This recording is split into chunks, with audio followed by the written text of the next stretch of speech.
Hey everybody, it's me again from the Gauntlet. Getting ready to do the second part of my sixth video or show, and so if some of this don't make any sense, it's probably because, and it probably will make sense because it's basically just a lot of information.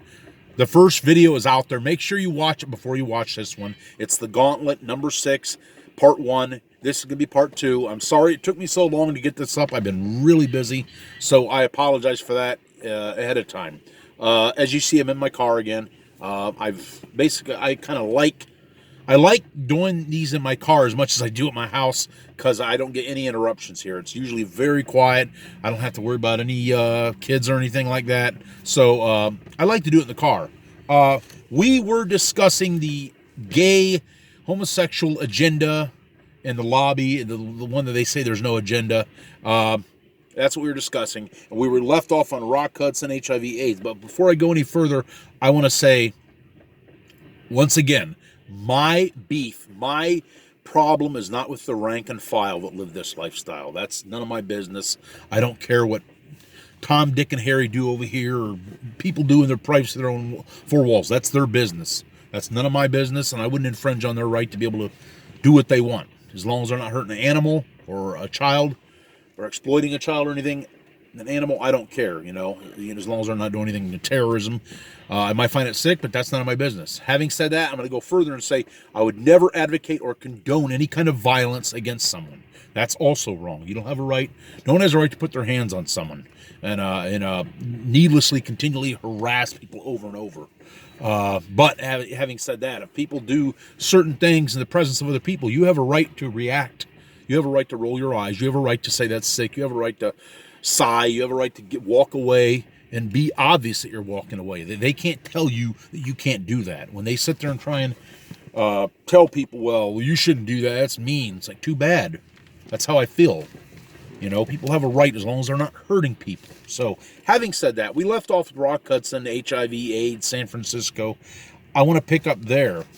Either way, Rock Hudson, he was an actor, and he acquired HIV/AIDS. Back then, they just basically said AIDS. And back then, they, of course, researched it, the scientists and journalists, and they wanted to find out what's going on. And, of course, they came back to where it all exploded at. In other words, it got huge in a certain area, specifically San Francisco, specifically the bathhouses and gay bathhouses.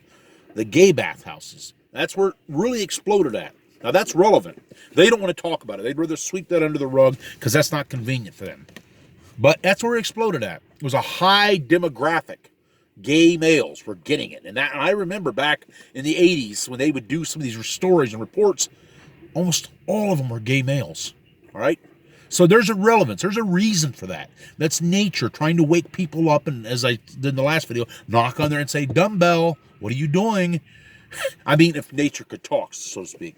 But they don't want to talk about that. They want to continue to push a narrative. Anytime you attack and anytime you try and correct people and say this is wrong, or you're hateful, you're homophobe, I've already chalked that up. I know what they're going to say. That's all they ever say. They don't want to talk about the facts. The fact today is you realize 67% of all new AIDS cases are gay males.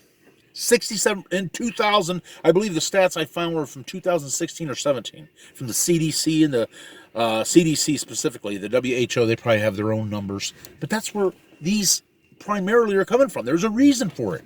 And people don't want to talk about it. People don't, I don't want to consider be mean or a homophobe. That's how they get ahead. That's how they continue to win battles.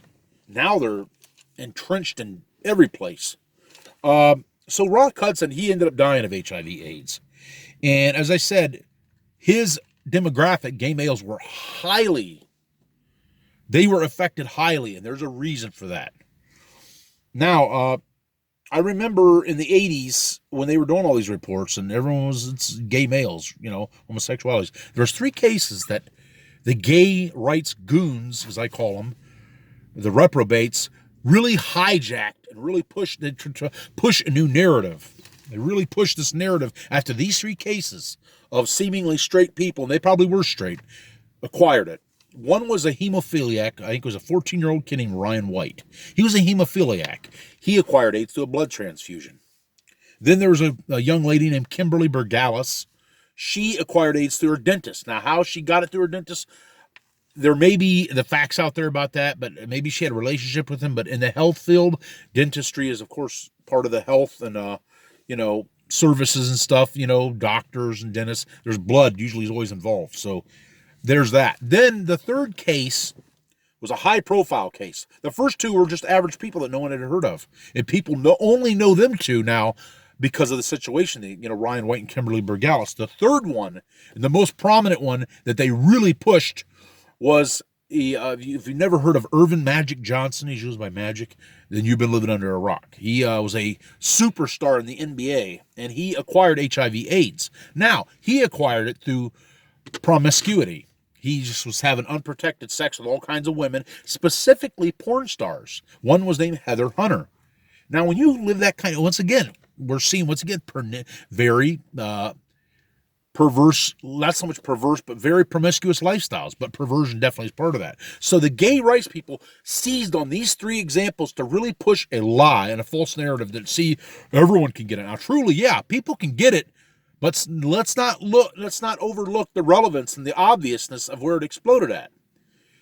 And unfortunately, it's been spread to straight people and other people through people that are basically reprobates, people that are shoot up needles, people that live promiscuous lifestyles. But straights would not be getting it if it wasn't for men that are supposedly gay that occasionally have sex with a woman.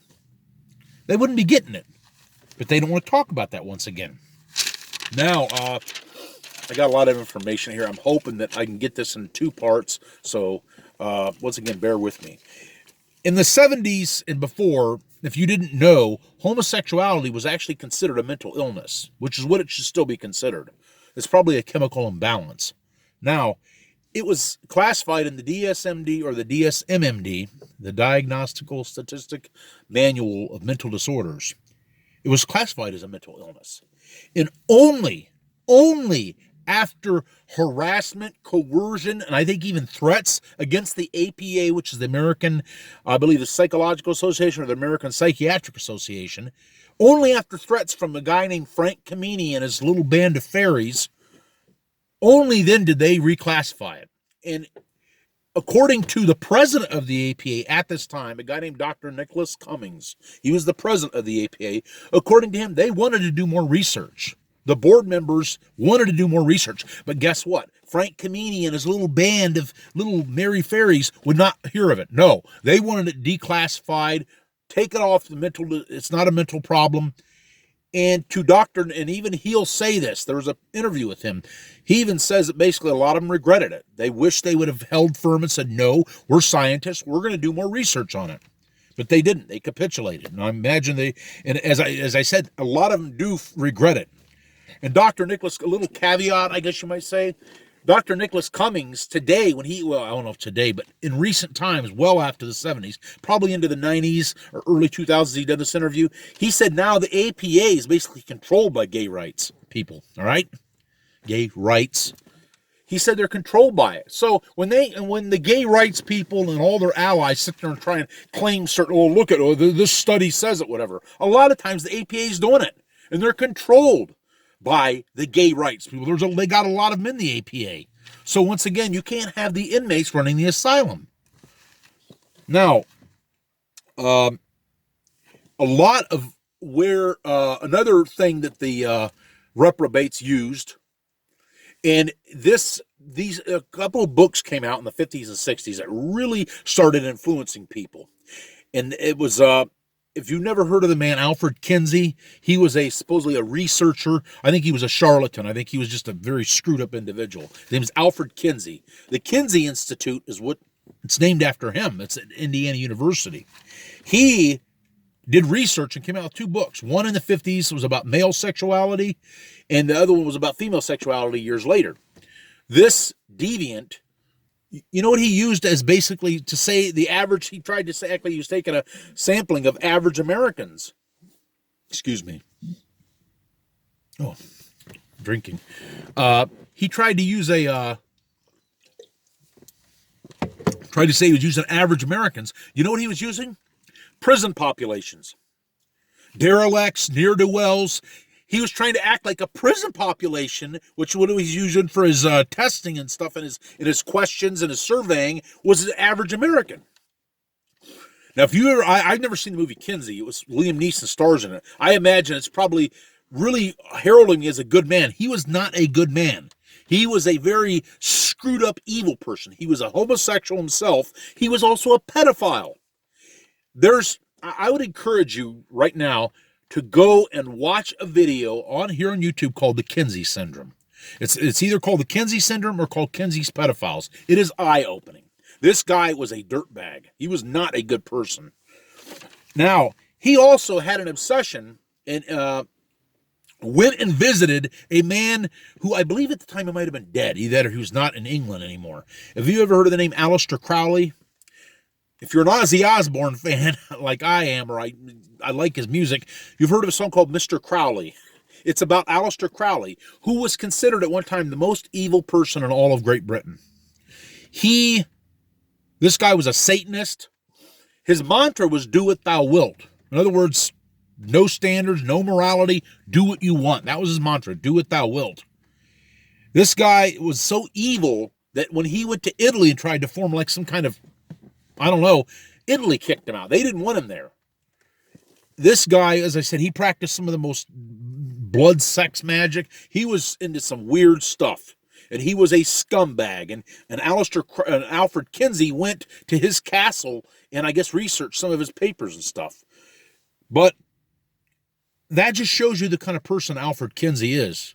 When you, like I said, when you are hanging around with someone or you like someone, you admire someone, that matters. That says something about you. If just like back when Obama, the old bum, as I call him, the bum, was in the White House, one of his top advisors, Valerie Jarrett, said one of the people she admired was Mao Zedong.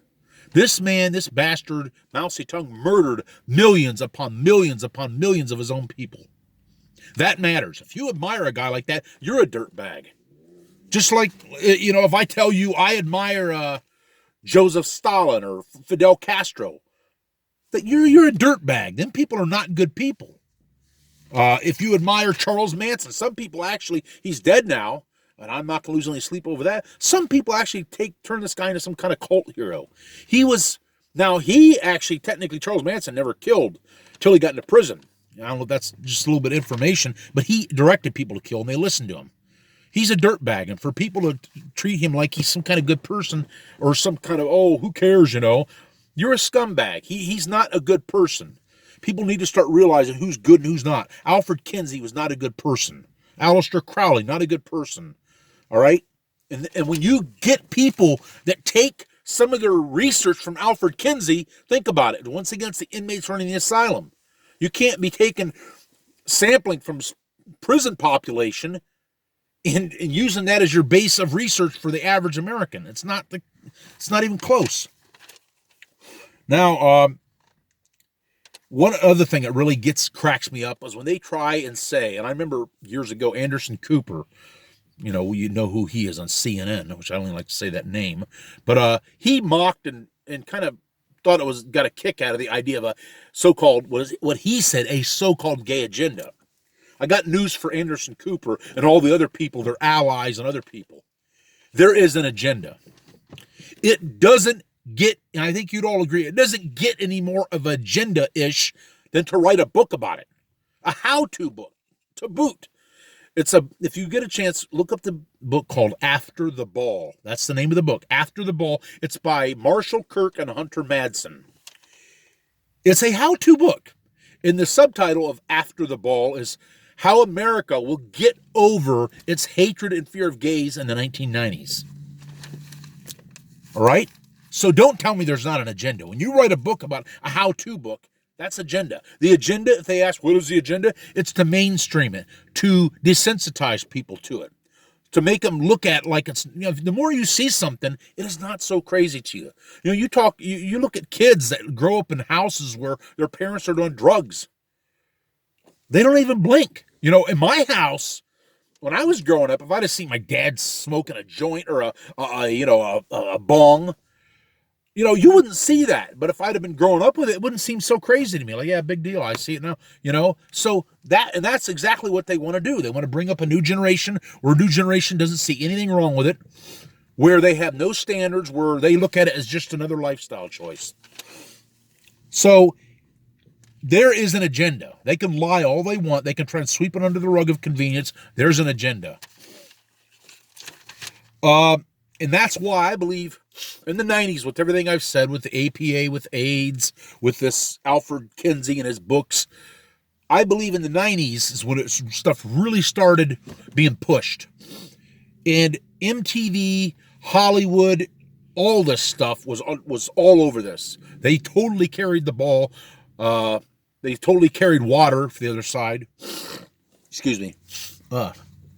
Sinuses. And I remember when I worked back in the 1990s, I had a job for an oil company. And I was driving around the tri-state area, Ohio, Michigan, Indiana. And I would deliver petroleum products to different places, stone quarries and places like that, industrial shops. And I remember driving around the country, seeing a couple times I seen these signs that said something about tolerance or teach tolerance. I believe, especially when I look at today what's going on with that movement, I believe this is nothing more than them pushing a movement, trying to push tolerance. In other words, don't speak out, don't talk back. You should tolerate. You should not tolerate things that are wrong. You shouldn't. That doesn't mean you should go hurt people, but your attitude should not change towards it. And that's the problem. They've been able to change people. Now, if you go to Facebook or other place, all you see is these like people with these pride, as they call pride. I think this pride parades and stuff is nothing more than reverse psychology. They're playing reverse psychology on themselves. They know probably the first thing they probably feel is shame. So they say, the more someone does something that's wrong, then they get emboldened and they get belligerent and they say, I'm going to be proud of this. I think what they feel is shame. So, as I said, I remember seeing these signs, teach tolerance and stuff. In MTV, Hollywood, they totally went along with it. I remember Hollywood and their shows, two shows that I actually like, that I really remember pushing, and this was in the 90s. They wasn't always really out there pushing it, but some of it was like having storylines. One was Seinfeld. If you don't remember Seinfeld, it was a funny show. I like it. A very funny show. But I remember certain episodes. I remember the one episode where him and George are acting like they're gay, just to act silly because Elaine put them up to it. And the woman that was behind them in the coffee shop was doing a story on Jerry. And of course, she tried to get him to say, why don't you guys just come out and say you're gay, and admit that you're gay already. And of course, George went along with it. And Jerry, reluctant, he didn't really go along. He just didn't say anything. Just said, get out of here or whatever. So she ends up coming to this apartment later. And finally, as they're talking and, almost kind of acting like a couple, she starts writing everything down. And Jerry all of a sudden realizes that was the woman in the shop. And all of a sudden they start panicking. Oh, no, we did this for your benefit. Excuse me. We did this for your benefit. That was the woman in the shop that, he starts telling George. George starts panicking. And then we're not that way. We're not that way. And then all of a sudden they throw the little thing on the end. Not that there's anything wrong with that. Yeah, there is something wrong with it. There is something wrong. You're wrong, Jerry Seinfeld and George Costanza and Larry David. While your show was hilarious, one of the funniest ever, you're wrong on that. So they did things like that. I remember Elaine one time, her character was on a lesbian wedding. That's the thing with left wing is so tricky about them. They do things in increments, little baby steps. Another show I like was Friends. They would have, Chandler's dad was a transvestite. Also, Ross's ex-wife was a lesbian, and they had a wedding on that show. Now, here's another little piece of information for you. One of the creators of the show, Friends, was gay himself. See, this is what they do. They get people in positions everywhere where they can push this. Years ago, we had people that were the FCC and stuff that would actually do their job and responsible, say, we're not going to push something like this in society, and then have you say you're not pushing it.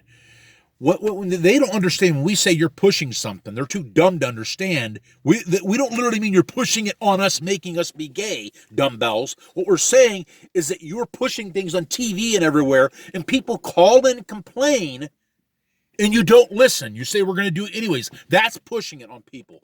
People don't want to see it, and they say, well, don't watch it. The problem is what they know is there's a lot of negligent parents out there. There's a lot of parents. Some of them are not just negligent. Some of them happen to be at work. And people know that kids are going to watch whatever. It's influence. They like to influence people. That's why I have a problem with, a lot of these colleges today. They don't want to just educate. They want to indoctrinate. Excuse me. So when they sit there and say there's not an agenda, they're lying. They're flat lying through their teeth. Now, the other thing I would say, beyond the shadow of a doubt, they try and say it's natural. It is not natural. I got news for you. It is not natural. We need to reclaim that. Our side needs to reclaim that and stop listening to their crap of saying it's natural. It's found in the other species. First of all, dumbbells, the ones that say it's found in other species all throughout. There's two usages of the word natural or nature. One is, yes, you're right, the flora and the fauna, in other words, creatures, plants and stuff.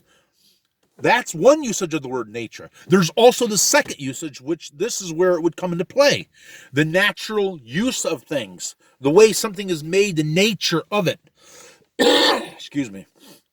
For example, the nature of the screwdriver is to screw screws in, get a screw and screw it in. That's the nature of how it works. You don't take a ball-peen hammer and hit it, right? That's not what a ball-peen hammer's for. You use a screwdriver. A ball-peen hammer, a hammer's for other things, for pounding nails in. So it's not natural. They can deny it all they want. It's not natural. Another thing is, it cracks me up when they say, well, I found in nature, found in animals. I've been with animals a lot of my life. Matter of fact, I love animals. I have 5 pets of my own. I've been around cats, dogs, snakes, birds, many different species of animal. And I have yet to see Spot hop on Rover and start humping him. Now, I'm not saying it doesn't happen. But for them to say it's just so prevalent in nature, first of all, that's a bunch of garbage. You got to remember who's doing the research. And that's the thing that, as I said, that really bothers me. They continue to try and say this crap. That's natural, and it's not natural. You're totally, and I think deliberately misusing the term nature. And not to mention, let's just say it's found in nature. Let's just say animals are seen to be doing it. I've heard him talk about chimpanzees. There's this certain subspecies of chimpanzee called the bonobos. Even if animals would do it, are we supposed to behave like animals? Are you that dumb to take your cues from animals? Some animals practice coprophagia. That's nasty. That's the consumption of feces. Are we supposed to do that because they do it? Or are we supposed to say, well, it's all right, they do it? Now, going further with the nature of it, the parts do matter. This is something that our side tried to say, and of course they were able to somehow get over it by saying the parts don't matter, love is love and everything. First of all, love is a bunch of BS. I think what they call love is basically hedonism and lust going overboard. They don't care. They think to them, sex is love. And even the ones that say they love each other, I got news for you. I love my mom, my dad. My mom's passed away. I love my dad, my brother. Do I want to get married to them, swap spit with them, and have sex with them? No. So it's not about love. It's hedonistic lust. It's a mental illness. And they just don't acknowledge it. The penis and the vagina, the two parts of the human anatomy, or the human, two parts of human, male, female, male, XY, female, XX. They go together like, apple pie on Sunday, like turkey on Thanksgiving. Male and females go together. They're made for each other. The parts fit. The parts were designed. They naturally function together in concert. You don't take 2 plugs and put them together to have electricity. You can't do that. That's stupid. That's basically their logic. Well, who said we want children? Whatever. That's their big excuse. Why are so damn many of them adopting then if they don't want children? They shouldn't be allowed to adopt. They shouldn't. I mean, when I was growing up, I remember there was one friend I had, oddly enough, and one friend my brother had. Both of them had lesbians as mothers. And I'm telling you right now, they didn't like it one bit. They did not like it at all. I'm not going to say their names. I don't feel like that's right to disclose them. They were ashamed of their mothers. They probably loved them, but they were ashamed of them. They were not happy. And I would be the same way. I don't want a dad that holds hands with his buddy Bill at a picnic. And that's why they continue to push it and try and adopt children. Because the younger you get a child's mind, you can try and push a new norm. So, as I said, the penis and the vagina matter. And more than often, when a man and a woman come together and they have sexual relations, a child is the result of it. Once again, another relevant fact they don't want to acknowledge. Why is it that two men or two women will never create a child? Unless you get this transgender stuff. And in that case, they're not really men or they're not really women. I just seen here recently this case of this transgender couple. This supposed guy got pregnant. It's not a guy. It's a woman. A woman trying to act like a guy. You have to have egg and sperm to have a child. I know basically there's a lot of these nutcase scientists, I would call it Frankenscience, trying to screw up things to try and fit man's perversion. But the parts matter, all right? And it cracks me about the left wing and the gay rights things. They always try to act like there's so much about science. I think you're full of crap. You know why? Because you're taking feelings over science. Feelings can be manipulated. You're taking feelings over people say, this is how I feel, this is who I'm attracted to. So what about science? Left-wingers, you jerks, you idiots. You should be thinking about science. If you truly were all about science, you'd say, well, homosexuals, I don't care what you do, but personally it's wrong because the science says a man and a woman goes together. It's so obvious. Females complement males and vice versa. Okay. There's also some studies, a lot of studies that the gay rights goons ignore conveniently. And look who do, they try and turn the tables around. But there's one called the Regnerus study. There's one, it's the Twin Peers reviewed study. Both these studies basically refute the idea that homosexuality is innate, that is, you're born with it. You're not born that way. That is a lie. Now, I know one of the big things they say is, you think I woke up one day and decided? No, dumbbell, I don't think it's that simple. I think for each person, there's a variable reasons for each person. Maybe more than one compelling factor. I know a lot of people that say that they came out. A lot of them were molested. What does that tell you? Pedophilia and homosexuality are absolutely linked. And I told you about that in the first video about the early gay rights movement. They wanted to include that. Now, the Regnerus study, the Twin Peers study. The Twin Peers study was very interesting because twins are alike in almost every conceivable way. But yet there are twins that one is gay, one's not. It's not nature, it's nurture. Then there was something called the Human Genome Project. I remember this way years ago. And I seen on the front page of the USA Today, they were getting ready to do map the whole human genome. And I remember certain people on the gay rights side were against this. They didn't want this. I wonder why. You know why? I'll tell you why. It's kind of a rhetorical question. Because they knew there was no gay gene. They knew there was no gay gene. They were against it. The Human Genome Project never found a gay gene. As a matter of fact, they did find an alcoholic gene. They found a link to an alcoholic gene that basically said, certain people are almost born alcoholics. They found that, but yet they didn't find a gay gene. That must have really upset the Gabians, as a kind of a little word. They couldn't stand it. They didn't want to hear that. So, once again, they found an alcoholic gene, but they didn't find a gay gene. I wonder why. Because it was not meant to be. Now, there's another little thing. The world's most preeminent researcher on male sexuality, from what I've heard, is a man. He's a British doctor named Dr. Simon LeVay.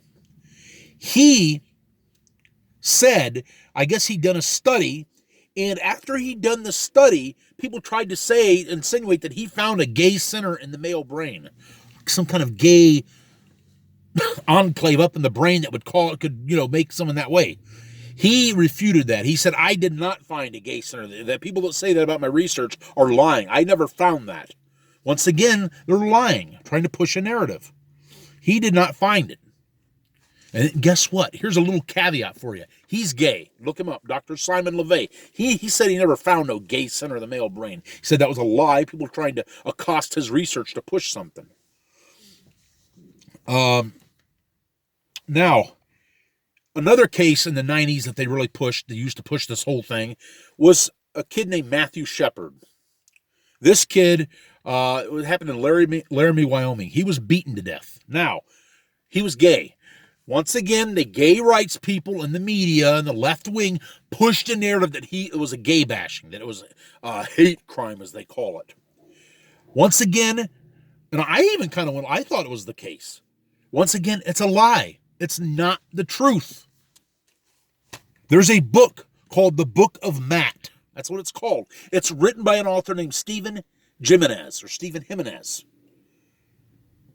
Now, he basically refuted this. He did the research like a lot of people don't want to do today. Found out it was not about him being gay. It was about some kind of drug deal gone wrong. They were into drugs, and some guys, I guess, basically abducted him and robbed him and then beat the hell out of him. It wasn't about him being gay. And once again, another thing here, so before you say, well, that guy's probably just a homophobe. Stephen Jimenez is gay himself, and he did the book. So while I disagree with their lifestyles, God bless Simon LeVay and Stephen Jimenez, because at least they're being honest about it. They ain't trying to push a narrative. It was not because Matthew Shepard was gay that he was beaten. Once again, it's called The Book of Matt. Now, another thing that cracks me up is when they say it's innate. Oh, people are born that way. We're born this way. If it's innate, why? There's a couple of actors out there and actresses. One is he's on Law and Order SVU, Richard Belzer. Then there was a woman named Cameron Manheim. She was on, I think, The Practice. Then there was Tony Perkins, David Bowie. All four of these people acknowledged that they experimented with homosexuality. Some of them in their college years. And then they found out they were not. Now, once again, they say if you're born that way, you would know it. You would intrinsically know it. You would know that you're that way. The fact that these four are experimenting in it says to me it's not natural. It's not innate. You decided, probably through drugs or some other way, or because of a very loose moral upbringing, that you were going to experiment with it.